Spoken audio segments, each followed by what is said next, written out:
21절에서 24절 말씀입니다.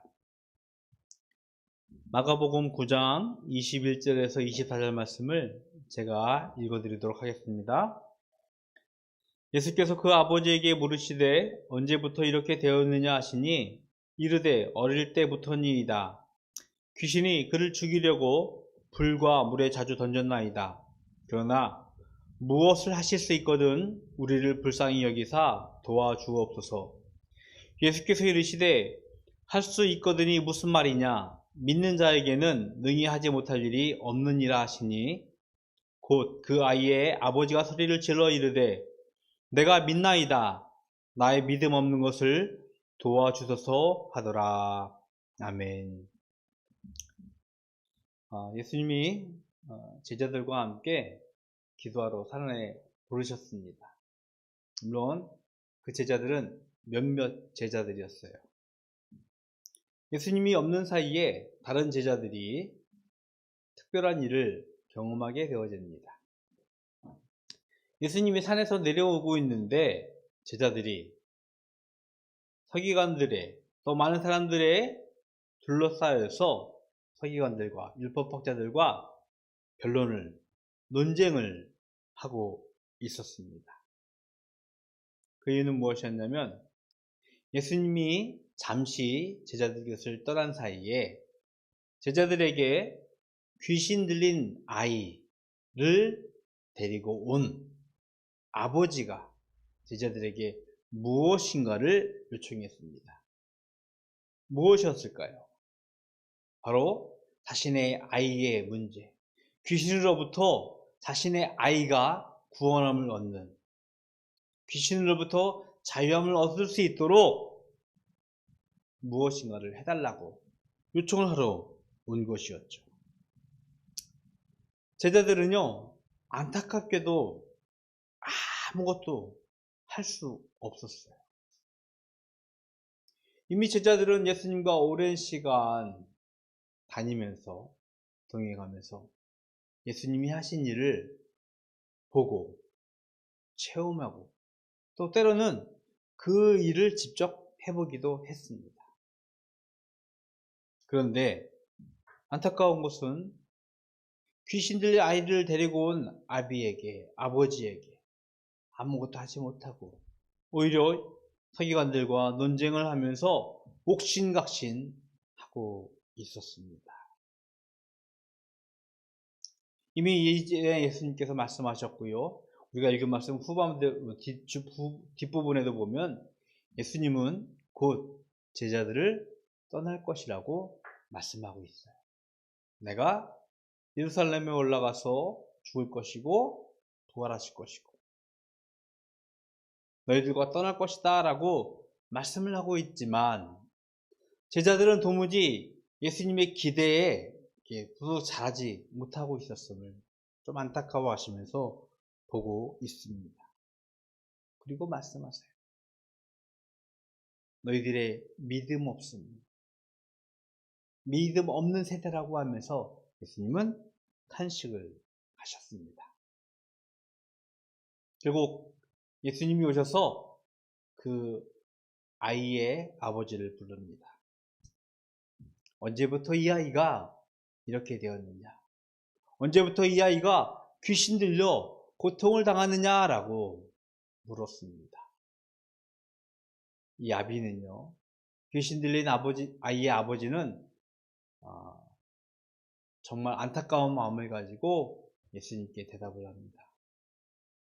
아이가 어릴 때부터 귀신에 사로잡혀서 귀신이 불에, 물에 자주 던지면서 온갖 고통을 당하며 생명의 위협을 당하고 있었다라고 안타까워하면서 대답을 했습니다.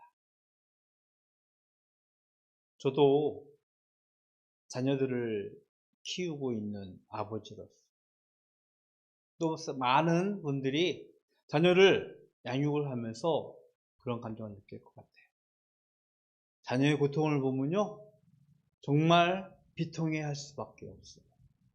정말로 안타까워합니다.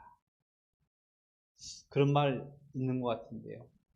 자녀의 고통이 차라리 내가 아팠으면, 내가 좀 더 고통을 당했으면 하는 그런 마음을 갖는 것이 부모의 마음이라고 합니다. 조금 이해가 될 것 같아요. 귀신들의 아이를 보면서 이 아비는요, 비통해했을 것입니다. 아니, 어쩌면 아이가 당하는 그 고통보다 더 큰 고통을 당하고 있었을지도 모르겠습니다. 귀신이란 존재는 영적인 존재이고 우리의 대적자 사탄의 하수인이라고 할까? 부하라고 할까? 그런 존재예요. 그래서 우리가 살아가는 생명의 삶을 살아가게 하는 믿음을 방해하고요. 그래서 우리를 영원한 죽음으로 우리를 몰아붙이는 그런 우리의 대적자 되는 그런 존재입니다. 안타깝게도 이 원수의 어떤 위협, 원수의 두려움은요, 우리에게 죽음의 공포와 죽음의 두려움이 되어서 우리를 무기력해 합니다. 아무것도 할 수 없어요. 죽음 앞에 선 인간은요, 정말로 나약하기 짝이 없습니다. 아무것도 할 수 없음을, 무기력해함을 호소할 수밖에 없어요. 그래서 때로는 역으로 이것이 우리는 무능한 죄인이라는 것을 깨닫게 하기도 합니다. 분명 성경은 우리에게 죽음을 가르쳐주고 있지만 그 죽음의 원인은 사탄인데도 불구하고 그것이 우리가 무능력한 죄인인 것을 깨닫게 하면서 궁극적으로는 이 죽음의 공포가 두려움이 우리가 살아가야 할 하나님 나라의 소망마저 앗아가 버리는, 하나님 나라 백성으로 살아가야 할 생명을 상실케 하는 그런 역할을 하고 있습니다. 오늘 아비는요, 이 아버지는요, 예수님께 이렇게 말해요. 무엇을 하실 수 있거든 우리를 불쌍히 여기사 도와주옵소서라고 이야기합니다. 무엇을 하실 수 있거든. 이 죽음의 공포 앞에, 자녀의 고통 앞에 두려워 떨면서 무기력해 하고 무능력해 하면서 예수님께 말하는 거예요. 무엇을 하실 수 있거든. 도대체 뭐 할 수 있으면 좀 해주십시오라고 하면서 예수님께 고백을, 기도를, 간구를 하고 있는 것입니다.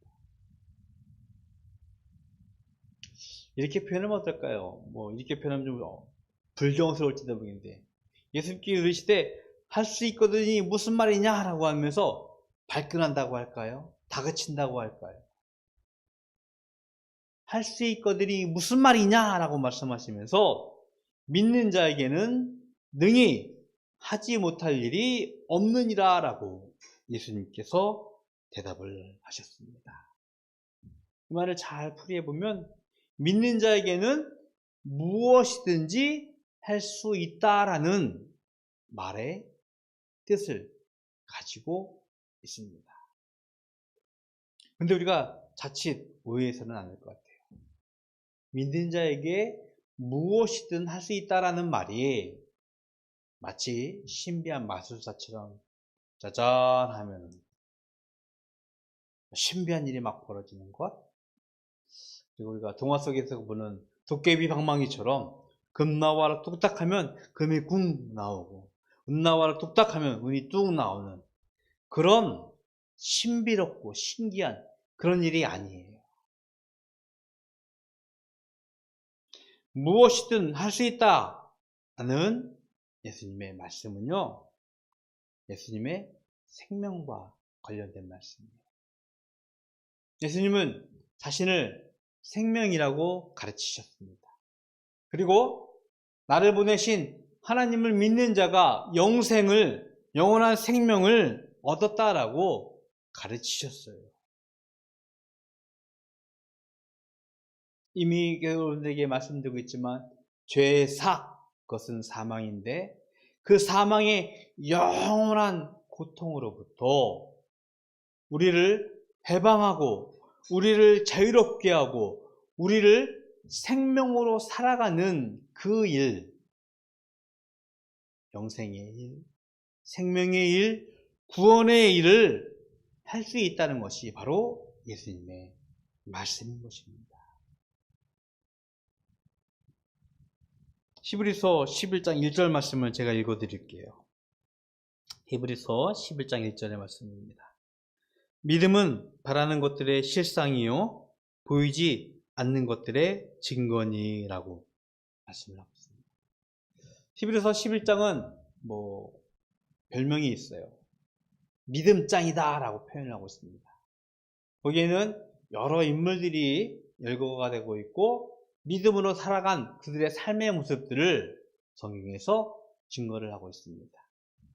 그런데 그들이 믿음의 삶을 살아갔던 그 모습들을 마치 마술사처럼 요술사처럼 도깨비 방망이처럼 자신의 영화, 자신의 번성, 자신의 성공을 위해서 살았던 것이 아니라 하나님께서 그들을 구원하시고 그들을 통하여서 생명의 역사를 보여주신 삶의 증거들을, 믿음의 증거들을 보여준 것을 성경에서는 우리들에게 말씀을 하고 있는 것입니다. 믿음은요, 우리가 바라는 것들의 실상이라고 말씀하고 있어요. 우리가 원하는 것, 금, 은, 좋은 차, 좋은 집, 그것을 바라는 그 실상이 아니라 하나님 나라의 소망을 두고 이 땅을 살아가고 있지만 죽음의 위협 앞에서, 죽음의 공포 앞에서도 여전히 우리는 행복할 수 있고 안전할 수 있고 하나님의 생명의 풍요로움을 누릴 수 있는 삶의 실상이라는 것이죠. 우리들에게 말씀을 하고 있는 것입니다. 귀신 들린 아이의 아버지는요, 예수님께 구합니다. 제가 믿습니다. 나의 믿음 없는 것을 도와주시옵소서.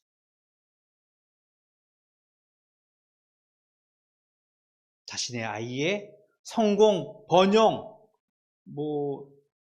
그런 것이 아니라 죽음으로부터 그 죽음의 공포로부터 해방되어지고 죽음의 두려움부터 자유함을 얻어서 이 땅 위에 생명으로 살아가는 생명의 삶을 예수님께 믿음으로 고백했던 아비의 기도 우리는 기억해야 합니다. 우리가 읽은 말씀 앞절에 보니까요, 20절에 보니까 아이의 모습이 나와요. 어떻게 나오냐면 예수님이 이 아이를 보고 귀신 들린 아이가 예수님께 오면서 귀신이 예수님을 알아보게 되었습니다. 그리고 그 아이가 격려를 일으키면서 땅에 엎어지게 되어져요. 무슨 말이에요? 하나님의 아들 예수님을 보는 순간 귀신은요, 이런 표현을 자지러진다고 할까요? 격려를 일으켜요. 떨어요. 무서워요. 그리고 땅에 엎드려 이미 항복한 상태예요. 어찌 보면 이 아이는 예수님을 만나는 순간 귀신으로부터 자유함을 얻을 수 있는 충분한 기회를 갖게 되어진 것입니다. 예수님은 더러운 귀신을 꾸짖습니다. 그리고 명령합니다. 다시는 이 아이에게로 들어오지 말라. 예수님은 제자들을 믿음 없는 세대라고 탄식을 하셨습니다. 그리고 아비의 믿음 없음을 지적하시면서 말씀하셨습니다. 오랜 시간 예수님과 동행했던 제자들, 귀신 들린 아이를, 자신의 자식을 데리고 온 아버지의 믿음 없음을 우리는 보면서 우리의 믿음을 한번 점검해 보아야 할 것입니다. 우리가 예수님의 자녀라고 이미 선포되어지고 예수님의 자녀로서 이 땅을 살아가는 순간 귀신으로부터 우리의 원수로부터 자유함을 얻고 해방되어져서 생명을 살아가고 있음에도 여전히 우리는 두려워하고 여전히 우리는 무기력해하며 무능해하는 모습을 우리는 안타까워할 때가 있습니다. 우리는요, 예수 그리스도를 믿는 믿음으로 비록 우리의 원수가 지배하고 있는 이 세상에서 살고 있지만 생명의 풍요로움을 고백하며 죽음의 공포와 죽음의 두려움에서 당당히 맞설 수 있기를 기도해야 될 줄로 믿습니다. 구원은요, 하나님이 우리에게 주신 값없는 하나님의 선물이에요. 이미 말씀을 드렸지만 이 값없다는 것은 너무나 비싸다고 할까요? 너무나 가치가 있기 때문에 우리가 우리의 돈으로는 살 수 없는 그런 값없습니다. 믿음 역시 하나님의 선물이에요. 우리의 수고와 땀으로 얻어지는 것이 아니에요. 우리가 열심히 한다고 해서 수고한다고 해서 이렇게 표현할까요? 혹자는 교회 봉사 열심히 하고 교회 헌금 많이 내면 구원을 믿음을 얻을 수 있을까요? 아니에요. 우리의 열심이 죽음의 두려움과 공포로부터 자유함을 줄 수 있을까요? 아니에요. 하나님의 값없이 주는 선물, 하나님의 은혜로 주어지는 구원과 믿음이라는 것을 기억하시고 우리가 이 구원과 믿음을 통하여서 우리를 위협하는 고통, 우리를 위협하는 위기, 그 속에서도 우리를 위해 열심히 일하시는 예수님을 고백하며 그를 믿는 믿음으로 이 땅 위에서 믿음의 삶을, 생명의 삶을 살아갈 수 있기를 주님의 이름으로 축복을 드리겠습니다. 결코 우리의 마음이 여리거나 우리의 의지가 적어서가 아니에요. 하나님을 소망하는 우리의 담대한 믿음, 그것이 우리의 원수를 우리가 당당하게 대적할 수 있습니다. 그것으로 인하여서 우리가 이 땅에서 예수님의 승리를 선포하며 참 성도의 삶을 살게 될 줄로 믿습니다.